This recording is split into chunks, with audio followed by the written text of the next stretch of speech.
First of all, thank you, Keiko, and the organization for inviting us. It's an honor to be here and talk a little bit about what our priorities as the Department of Economic Development and Commerce is, and how can we collaborate in the future. So the title of our presentation is Puerto Rico's Path Towards Competitiveness. All of you have heard Puerto Rico at some point because of tax incentives or maybe just because negative things such as hurricane, earthquakes, etc. We want to change that narrative and we want to start talking about how we're going to become a competitive jurisdiction that has attractive incentives, but has a lot more than that. So for those of you who don't know all the context in Puerto Rico, I want to say the last decade or so has been a little bit rough on us. From hurricanes to fiscal instability and fiscal crisis to earthquakes. But we feel like we're now in a point of transition, a tipping point where all of those crises has turned into opportunity. Today, Puerto Rico has a very clear path towards fiscal sustainability with our big debt almost restructured. We have more than $40 billion allocated for Puerto Rico's infrastructure, and we have seen macroeconomic indicators show signs of recovery. So we feel like 2021 and now 2022 are going to be that tipping point that's going to put Puerto Rico on an economic growth path. So on the financial part and the fiscal issues that Puerto Rico had for a while, back in 2016 when PROMESA was installed, there were clear objectives to what we had to achieve with PROMESA. One, we had to restructure the debt. We needed to have balanced budgets, and we needed to have access to the capital markets again. Now, when we look at 2021, we're almost there. We have the first of four balanced budgets that we need. The debt has a clear path towards being restructured, and the expectation for 2024 is to be out of PROMESA and out of the fiscal board, with achieving 4 of those balanced budgets that we're looking to achieve. So on the financial side, we feel very optimistic, and the fiscal side that we are almost there. And when we talk about infrastructure, about the recovery of what Puerto Rico went through, the hurricanes and the earthquakes, we feel even more optimistic. Today, to this point, we haven't received even half of what we're supposed to receive for the infrastructure improvements that we need and the recovery. So in that sense, when we look to the future, we look at 5-10 years from now, we feel that we're going to have world-class infrastructure, and that includes energy, which is essential, that includes housing, and that includes education. So again, when we talk about our fiscal situation, when we talk about the recovery from the natural disasters, we feel 2021, we are at a really good point, and that it's going to be a tipping point for Puerto Rico where we're just going to start seeing growth.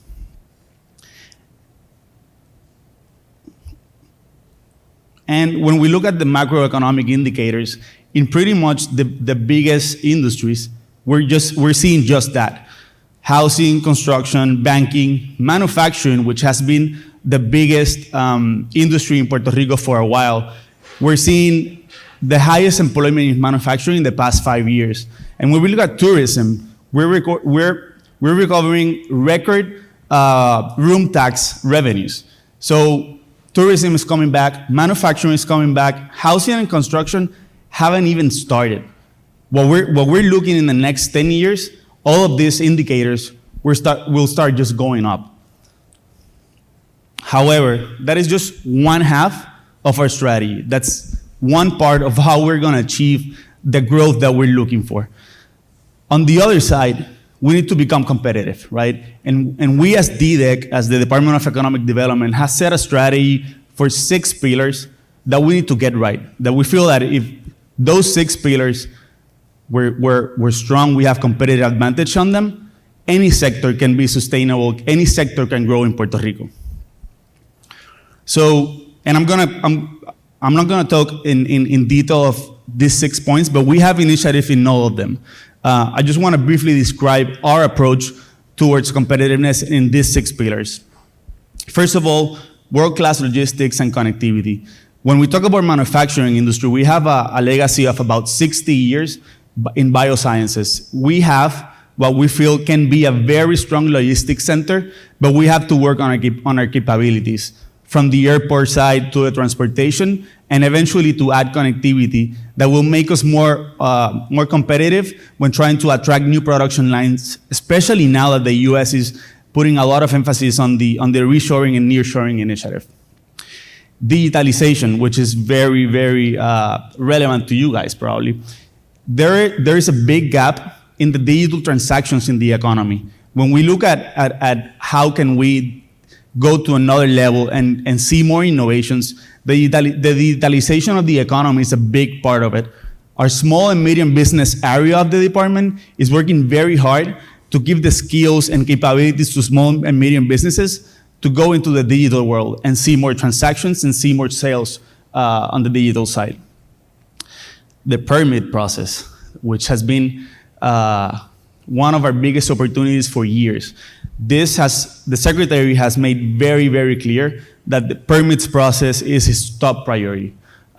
We are investing heavy in technology on the permit side to try to connect the permits office to all of the agencies that need some kind of documentation for the permit process. We have achieved a lot, but we're still very far from where we need to be. In that sense, just a month ago, we announced Ideal with Enrique Volkers on PRITS. That's going to connect 8 agencies with our office. So when you guys file for a permit, all of the licenses that you are required to submit are going to be downloaded into your account automatically. Hopefully, we'll start seeing that as soon as January, and that will be a lot of improvement in your experience. Energy. As I mentioned, there are big plans government-wide in terms of the energy. There's $12 billion allocated just for the reconstruction of the energy grid. But from our side, what can we do to support small and medium businesses to invest in cleaner energies and energy efficiency before we achieve the grid that we all look for? Fifth, it's probably our biggest priority, talent. Talent is probably what we're investing the most, because we feel that if we have the right talent, the innovations will come and companies will just want to be here just because of the talent. In that sense, we have put together a working group that has all the main industries, the industry leaders, with our priority industries, obviously, along with all university presidents and the Secretary of Education. There is certainly a big gap in terms of the skills that we're training for, especially when we start thinking about the 4th and 5th industrial revolution, very IT skills that the universities are not developing programs as fast as they should. So in that sense, there's a government-wide initiative and effort to fill those gaps. And we, as in DDEC, are leading that conversation. 6, which I'm not going to go much into it because I'm going to leave that to Carlos, is a balanced tax policy with attractive incentives. Obviously, we want to be competitive in all of the 6 pillars that we're talking about, but we've been known for our tax policy for years. So in that sense, yes, tax is certainly one of those pillars, but it's not the only one. So with that, I'm going to jump all the way to Carlos. So can Carlos talk a little bit more about our tax programs?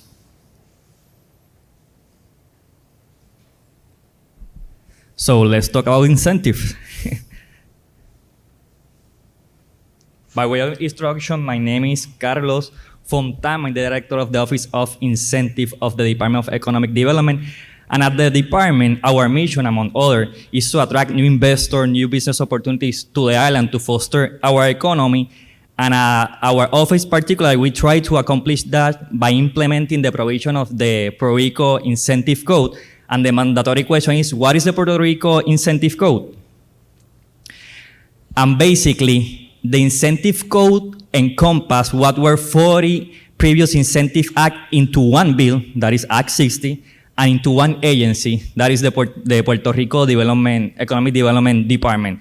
So to give you context, before the Incentive Code, if you want to get information regarding Incentive Act of Puerto Rico, you have to first make a research of the applicable law, then You have to make a research regarding the entity that managed that law. Now you go straight up to the Act 60 and to the DDEC.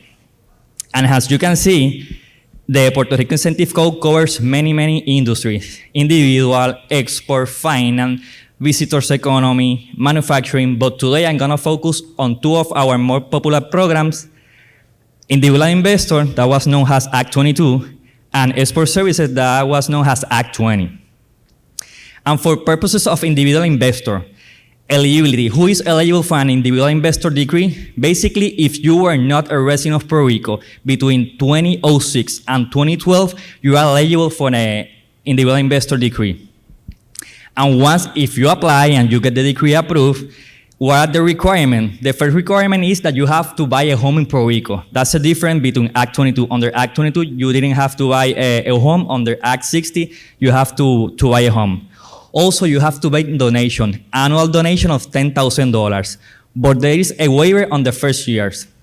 And I'm gonna give you an example. If you apply for an individual investor decree in 2020, and the decree is approved in 2021, and you get you move to Puerto Rico in 2021, that's the first year of effectiveness of that grant. So in 2021, you will not have to make that donation. Your first donation is gonna be on the second year of effectiveness of that grant. That's gonna be 2022. And you have to file annual reports. Every year you have to file annual report.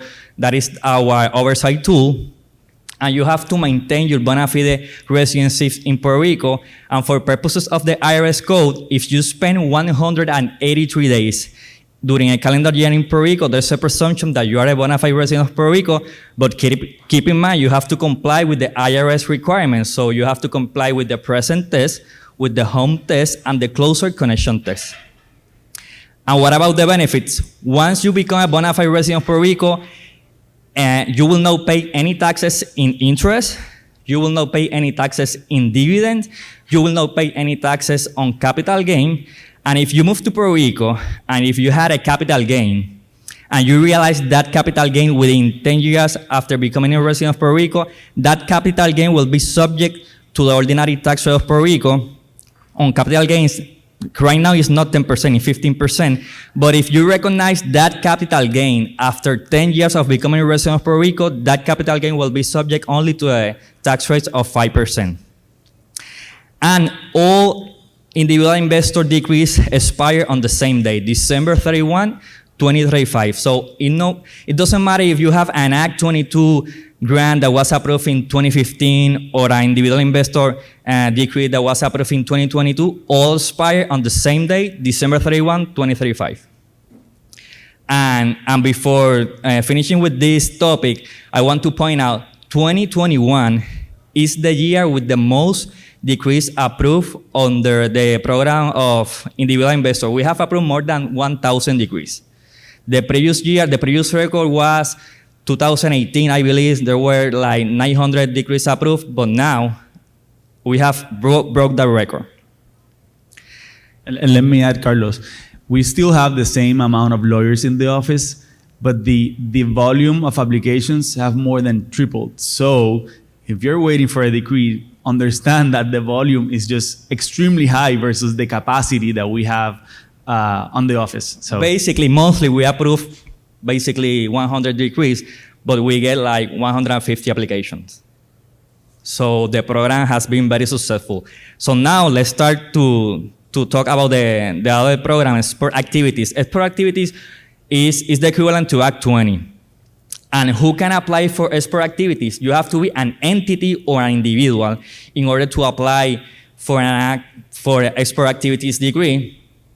And your client must be located outside of Puerto Rico. That's a big factor. And the activity that you perform cannot have a nexus with Puerto Rico.